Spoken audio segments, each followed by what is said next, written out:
Every entrepreneur has been there. Growing pains, obstacles make you growth gains. It's the challenges that cause us to level up.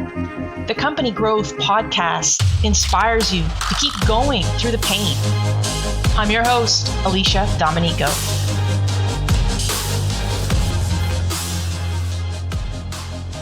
I need to be honest with what my weaknesses are as the leader, but I also am honest with my staff. They don't ever go into a review cycle or a performance discussion wondering what I'm thinking.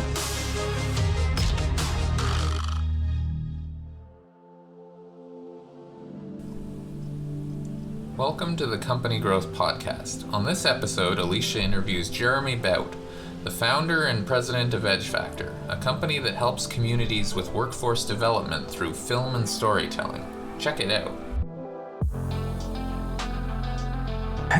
As an entrepreneur, you come up with this idea and you kind of give birth to it, and people are like, where did the idea come from? And it's generally the response is, well, I saw this need, right? And that's the right answer.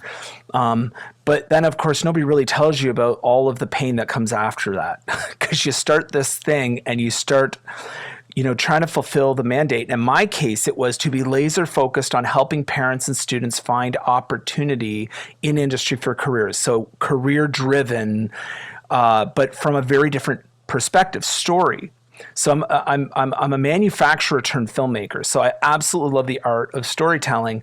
And we do this in lots of different ways, but documentary, really, I love real people, real stories. Yes, we'll do some, original content, but really I want to tell the stories of people who have been out there. And then I want to use that story as a means for someone to say, wow, that's cool. I didn't know that. I could find a career in that. And so that was where we started.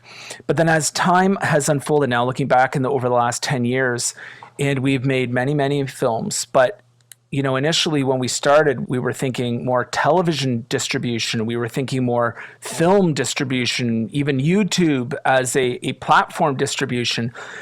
But we realized early on, if we're going to actually measure the impact we're having, and if we're going to take somebody on a journey, because we started to realize one video wasn't enough, it had to be a relationship between the industry and that student or that parent or that job seeker. We started to realize, whoa, it's not just about industry and the job seeker, it's about the people that influence them. So the parent, the teacher, the guardian. And so this world of thinking for us got bigger and bigger, and yet our objectives stayed the same. It was ultimately to connect the student to this amazing career opportunity that hopefully they realized was happening right in their own backyard. And so for me, this journey for objectives and key results, I didn't realize it.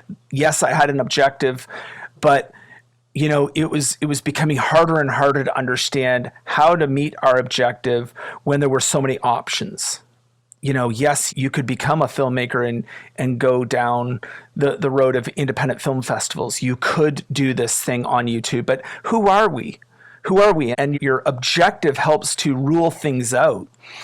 And in the middle of all this, we found ourselves going, no, we want to do it ourselves. We want to be able to build a platform kind of like other things out there. And so suddenly this manufacturer turned filmmaker, turned storyteller, turned software developer, like what the heck, right? Like there's this whole new world of I got to learn.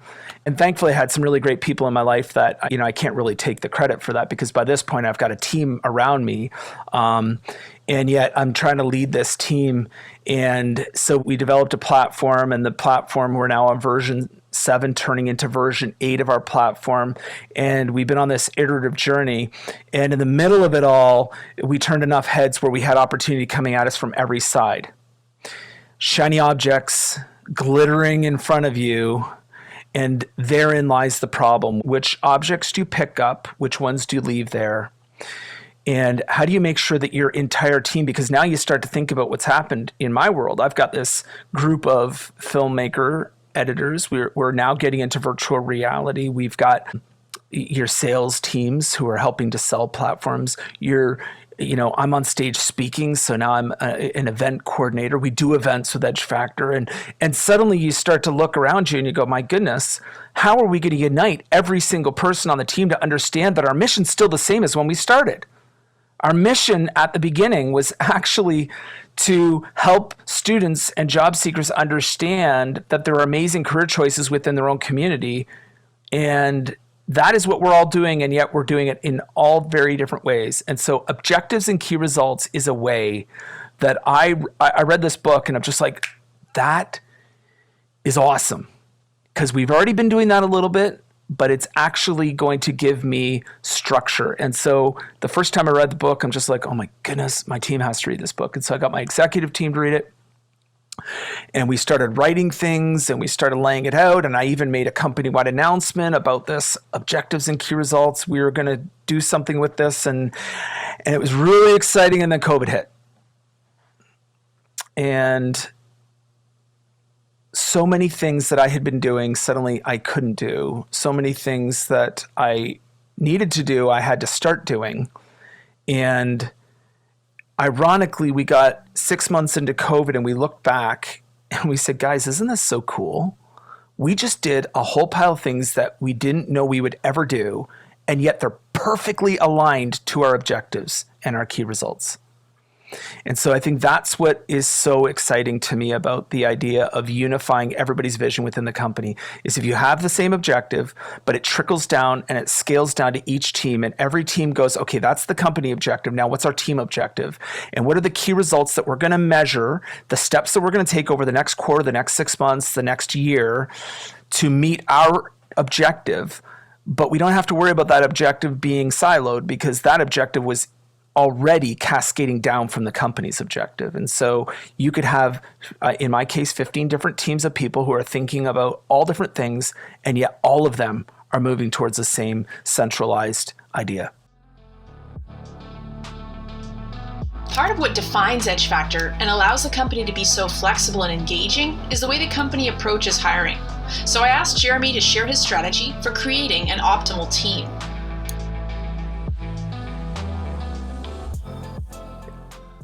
That is a hard question for me because I've often really second-guessed my ability to do this well, to be honest. That's a hard one because, I mean, there's certainly the people who you get recommended to your organization, and they come in and they're kind of this, you don't know who they are, and then you start to learn more about them and you try to help them become the best that they can be. I think the thing for me that I would say has been a success, but I feel like a baby in this regard. Honestly, I feel there's so many better people you could ask this question to. I'm simply reflecting what I've learned, and I'm not telling you this is right or wrong, okay? But the thing that I have learned is that people really want to believe that they themselves are contributing to something bigger and that they are playing to their strengths. I think too often we try to work on people's weaknesses to make them stronger in those areas. And one of the things that I don't want to do is tell people what they're interviewing for. So they often will have a long session with my HR person. They'll have a meeting with me, and they won't even necessarily know what I'm interviewing them for, which might sound kind of weird, but I don't even tell them that because what I've found is that in fact, I would almost say this is happening more often than not. I think I'm interviewing them for this position, but because I'm so impressed with them, I might go, I don't see you fitting that, but I do see your strengths playing well to this area of need that I've got. And then either I hire them into that spot or we hire them into the spot that we were interviewing them for, but then we shuffle them over to make room for their strengths. And quite frankly, if they don't display those strengths, but they're a good person, we tend to find a spot for them. You really just want to hire, there's two rules we talk a lot about with Edge Factor: run with runners, work with people you like. And if I can find that thing that somebody can run with because they're naturally gifted at it and I really like that person, don't lose them. Put them in a spot. If you can be nimble enough with your company to do that. I think that's how you're going to retain people, because they're going to feel fulfilled and thankful that they can come in and do what they love to do every day.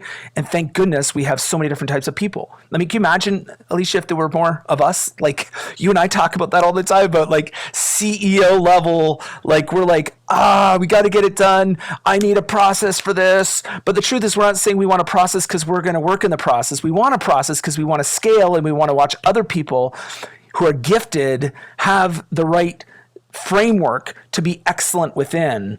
And so for me, I just am always so thankful that I have lots of different people that work with me. And I think for me, it's about finding people's strengths and trying to play to those strengths so they feel really fulfilled in what they do. That's a really interesting point. Why do we spend so much time searching for the perfect candidate who has all of their boxes checked?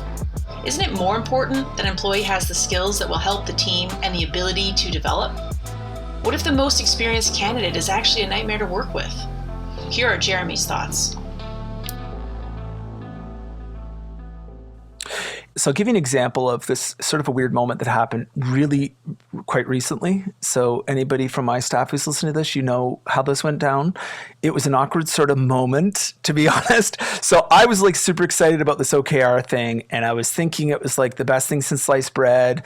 And we were like, I don't know, I thought we were doing a really good job rolling it out, although I look back and I realized how I could have done a few things better. But we got into this meeting where they presented something to me, and I kind of was like, guys, it's not meeting the mark, at least not from my side. Here's what I'm seeing in this moment. And so I kind of had this reset moment with them, and I kind of asked them how they felt about it. And there was this awkward silence. Obviously, they didn't feel great about it. And I felt like I was a bull in a china shop. And when I went back to them later in the day and said, guys, can we just clear the air? Because I felt like I was a bull in a china shop. I was trying to point something out, trying to be helpful, and it felt like it wasn't. Can we talk about this? And the thing, this one person said to me, they go, see, the thing is, we know that your intentions are good. And so therefore, we're not upset because we know you're for us, not against us. But in that moment, it was a very hard thing to hear. And I think when it comes to working with your people, there's two things. Don't focus on their weaknesses, but you do also just have to be honest with people.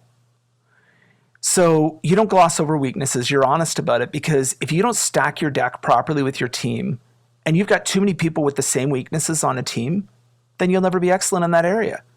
So it doesn't make it okay that somebody's weak in that area. If you put them in leadership, it means you have to pair them with somebody who's strong in that area. So, I think honest reflection on our giftings, like I need to be honest with what my weaknesses are as the leader, but I also am honest with my staff. They don't ever go into a review cycle or a performance discussion wondering what I'm thinking. They know because I've been honest all the way along. And I think that's another key thing about relationships and hiring. If people can trust that you are for them, but that you're going to be honest with them about weaknesses, and that you'll actually try to pair them with other people that will make them better, I think there's a lot to that as well. Vulnerability and honesty is valued in a leader, and employees value that because they can relate to that vulnerable and honest business leader. It cultivates a work environment where it's okay to fail and feel vulnerable, because having the freedom to make mistakes can spur ingenuity and innovation. But it's a slippery slope. On one hand, the team also needs to be able to have full trust that their leader knows where they're going and what direction they're all headed in. Jeremy discusses how he tackles this problem with Edge Factor. Yeah, I would say that that's another really valuable outcome of OKRs. Because if you can't articulate your objectives as a leader and the key results that and work through that with a team at the top, or if it's just you, if you can't work through that, then actually maybe you aren't the leader that is inspiring, because a leader needs to have their objectives clear. And otherwise you're just scatterbrained. Otherwise you're entrepreneurial, but you're not necessary leadership material. So I think there is an element where, yeah, if you are going to really ask people to buy into your vision and you don't want them to only see the vulnerable side, but you want them to see the leadership side, you have to have an articulate objective. Jeremy has been my friend for a long time, and I know he loves to read, and his tastes expand beyond even business. So before our interview ended, I wanted to hear about his favorite books to recommend for other business executives to read.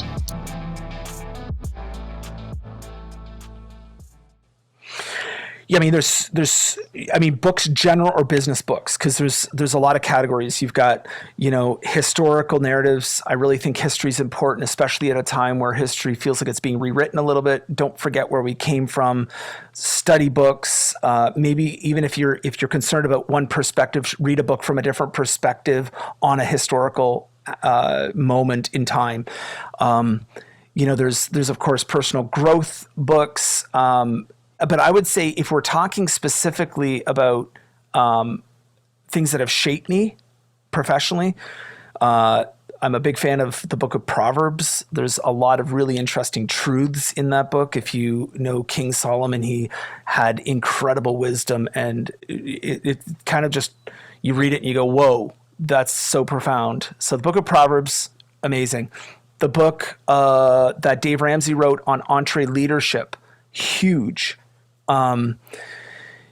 Really, really foundational sort of idea around, well, first of all, it's a narrative of his journey to where he's at from a financial guru perspective. But just listening to him speak about the fact that he wants people with entrepreneurial character traits working for him and how to grow those things. And it was something that taught me also just that you can be very vulnerable and hold yourself and allow your staff to hold you as the leader accountable. So that book was, I would say, even more profound for me than the OKR book, Playing to Win. So talking about strategy for where I'm at in the company, that's a really, it's a helpful thing. Again, learning how to say no to the wrong shiny objects. So you've got to have strategy. It's not just about any opportunity. So I would say that these are, so I'm in the middle of that. Time will tell on that one how profound it's going to be. But it feels like it's very timely for where I'm at. That was a recommendation from someone else that I read. Another thing that I would say, don't only read business books, but hugely, like I just finished reading a Bonhoeffer. He was killed during World War II. That was really interesting. Love reading about other people who have built technologies. So thinking about, I've got on my reading list the one on Pixar, but I just came off of reading about Amazon. Pick some of the greats. It is helpful. It's not that we're trying to be them exactly, but they are helpful books because you sometimes realize, oh, I see what I don't want to be, like in Steve Jobs and in Jeff. Unbelievable game changers. That's not going to be my legacy. I don't want to be what they've been. It's okay, so, even coming to grips with that, right?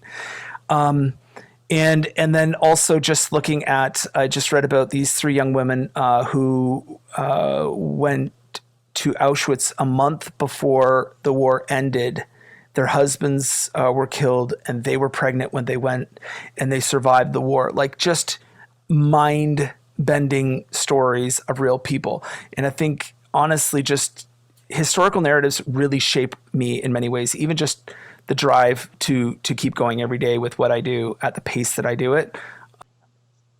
And I think part of the thing that my takeaway from some of these sort of these historical narratives is learning to speak, of course, to your team about objectives is really important, but learning to listen to your stakeholders and your customer, and learning to listen to where people are at as they make decisions about your product. So listening to customers about their fears and their struggles and their barriers. And I think if you can learn to be empathetic as a leader, it will make you a leader that will have a legacy. That's something that certainly I'm striving towards.